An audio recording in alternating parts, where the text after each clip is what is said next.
Hello दोस्तों, नमस्कार। मेरा नाम दुष्यंत सिंह है और मैं डीटीसी का स्थायी कर्मचारी हूं। और मैं डीटीसी चालकों के लिए एक चीज़ कह देना चाहता हूं। दोस्तों, मेरी इस वीडियो को अधिक से अधिक शेयर करें, मेरे इस चैनल को सब्सक्राइब करें और लाइक करें। यदि कोई जानकारी चाहिए तो आप कमेंट्स में लिख सकते हैं रिगार्डिंग अपनी ड्राइविंग, क्या क्या चीज़ आपको देखनी है और भी बहुत सी चीज़ें जो एडमिन के संबंध में भी आप पूछ सकते हैं। दोस्तों, जैसा कि आप सब जानते हैं, मैं भी एक चालक हूं। आपके डिपार्टमेंट में छोटा सा अदना सा मेरा भी है कुछ। मैं भी आपकी तरह इस डिपार्टमेंट में बस चलाता हूं। दोस्तों, हमारे भाइयों को ये जानकारी नहीं है कि क्या डीटीसी हमसे 8 घंटे से अधिक ड्यूटी ले सकती है या नहीं। जो ये सीआर का जो हवा जो खड़ा किया जा रहा है, वो एक्चुअल में आपको मिलना चाहिए या नहीं। ठीक है दोस्तों, कहीं ऐसा ना हो कि जब आप रिटायरमेंट जाएं तो उस रिटायरमेंट पर आप आएँ और आपका रिटायरमेंट हो और पता लगा वहाँ पंगा अड़ गया, क्योंकि लोग खुरापाती बहुत होते हैं। तो दोस्तों, मैं आपसे बता देना चाहता हूँ, अकॉर्डिंग टू लॉ, कानून के अनुसार दोस्तों, आपका ड्यूटी मीमो जो है, जो ड्यूटी मीमो होता है, जो मीमो होता है आपका, क्या आप जानते हैं कि वो कौन से एक्ट के आधार पर बना है? मैं कह सकता हूं कि मेरे 90% भाइयों को नहीं मालूम है। दोस्तों, उस एक्ट का नाम है द ट्रांसपोर्ट वर्कर एक्ट 1961। उसके आधार पर ये आपका मीमो बना है और उसमें आवर्स ऑफ ड्यूटी जो है, जो संविधान ने पास किया है, जो हमारे संसद ने पास किया है, वो बिल, वो अधिनियम जो है संसद ने बनाया है, जो सर्वोच्च संस्था है इस देश में कानून बनाने की, उसने पास किया है, उसने बनाया। हमने नहीं बनाया, डीटीसी ने नहीं बनाया वो कानून। उसमें लिखा है कि लोकल में जो ड्यूटी होगी, एक दिन में 8 घंटे से अधिक ड्यूटी नहीं ली जा सकती है। और यह केवल इसी में नहीं, यह फैक्ट्री एक्ट में भी है कि किसी भी वर्कर से 8 घंटे से अधिक ड्यूटी नहीं ली जा सकती। परंतु कुछ कंडीशंस हैं। जो ट्रांसपोर्ट वर्कर एक्ट लाया गया है, वो अलग से क्यों लाया गया? क्योंकि हमको तो बोल दिया जाता है ना भाई, कंपनी एक्ट लगता है, फैक्ट्री एक्ट लगता है डीटीसी में, तो फिर ये ट्रांसपोर्ट वर्कर एक्ट के अनुसार क्यों बनाया? यानी कि उसकी भी कहीं ना कहीं आवश्यकता थी। उसमें आवर्स ऑफ ड्यूटी के अंतर्गत आपसे लोकल में केवल 8 घंटे की ड्यूटी ली जा सकती है। हाँ, आपसे 8 घंटे से अधिक ड्यूटी ली जा सकती है यदि बस लॉन्ग डिस्टेंस में जा रही हो। मान लीजिए यहाँ से अलीगढ़ गई, हरिद्वार गई, है ना, या कहीं और ऐसे डिस्टेंस पे गई जहाँ पर 8 घंटे, आने जाने में 8 घंटे से अधिक का समय लगता हो, वहाँ पर आपसे 8 घंटे की अधिक ड्यूटी ली जा सकती है। परंतु लोकल सिटी में आपसे 8 घंटे से अधिक की ड्यूटी नहीं ली जा सकती। और ये केवल वो एक्ट ही नहीं कहता है, जो परमिट कंडीशंस हैं जो डीटीसी के लिए लागू हैं, उसमें भी जो ट्रांसपोर्ट विभाग ने जो परमिट कंडीशंस लगाई हैं बसों के ऊपर, उसमें भी स्पष्ट रूप से लिखा गया है, यदि 8 घंटे से अधिक की ड्यूटी है तो उसमें दूसरा ड्राइवर दिया जाएगा। इसीलिए 2 पारी हैं। परंतु ये नहीं कि दूसरा ड्राइवर 20 घंटे ड्यूटी करेगा या 12 घंटे ड्यूटी करेगा, वो भी 8 घंटे ही करेगा। ठीक है।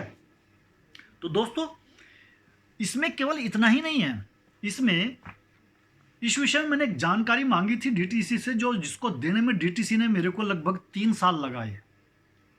और वो जानकारी मेरे को आरटीआई के तहत नहीं दी गई थी, वो जानकारी दी गई थी डीआरटीआई एक्ट 2001। इसको बहुत कम लोग जानते हैं, है ना, Delhi right to information act 2001। ये एक्ट केवल दिल्ली सरकार के ऊपर ही, जो ऑफिस हैं उन पर ही लागू होता है, अन्य किसी राज्य के लिए ये एक्ट नहीं है। इसकी फीस, जैसे कि हम आरटीआई की फीस 10 रुपये देते, इसकी फीस 50 रुपया है। और यह है डीटीसी के जो आपका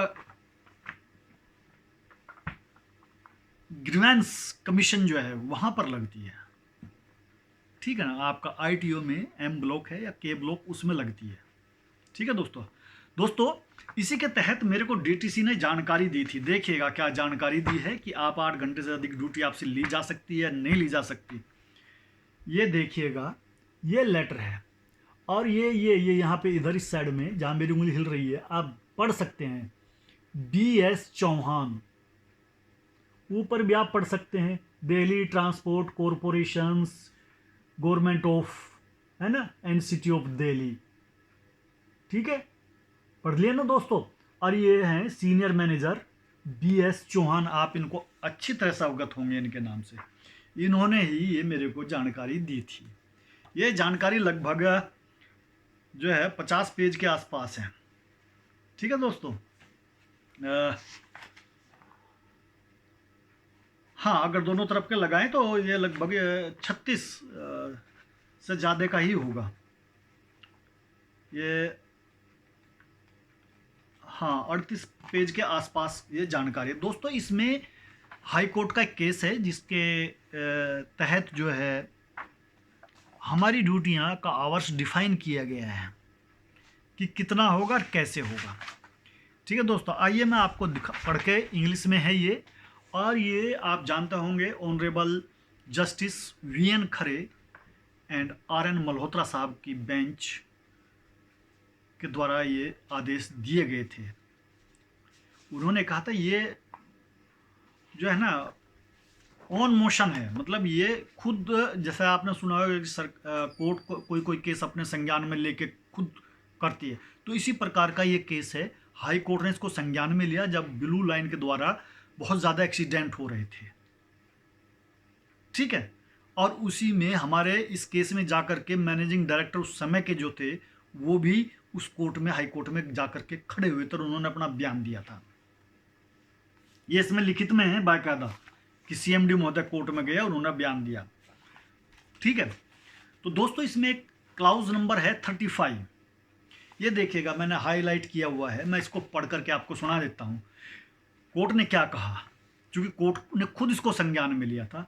it was also brought to the notice of the court, मतलब ये कोर्ट के संज्ञान में आया, that the working hour of drivers of these buses, मतलब बस को चलाने वाले ड्राइवरों के वर्किंग आवर जो हैं, specially those run by the private operator and those bus running under the permit granted by the STA, क्योंकि DTC की बसों को भी परमिट दिया जाता है, ऐसा नहीं है बिना परमिट के दौड़ रही हैं। STA के द्वारा जो परमिट दिया गया है, यानी कि प्राइवेट ऑपरेटर और जिनको परमिट दिया गया है, are very long and because of such long working hour, मतलब लंबा वर्किंग आवर होने के कारण दिस ड्राइवर गेट एग्जॉस्टेड, मतलब थक जाते हैं। रिजल्टिंग, उसका रिजल्ट होता है केयरलेस ड्राइविंग, मतलब थक जाते हैं तो उनसे ठीक ढंग से ड्राइविंग नहीं होती है। ठीक है, ड्राइविंग ऑफ द बसेस, मतलब बसों की ड्राइविंग जो है वो केयरलेस हो जाती है। Which lead these vehicles meet with fatal accident, इस कारण से फैटल एक्सीडेंट होते हैं। दस, इसलिए we direct the accordance of the law according to the law, यानी कि लॉ क्या बोलता है, लोकल में जो ड्यूटी होनी है वो 8 घंटे की है।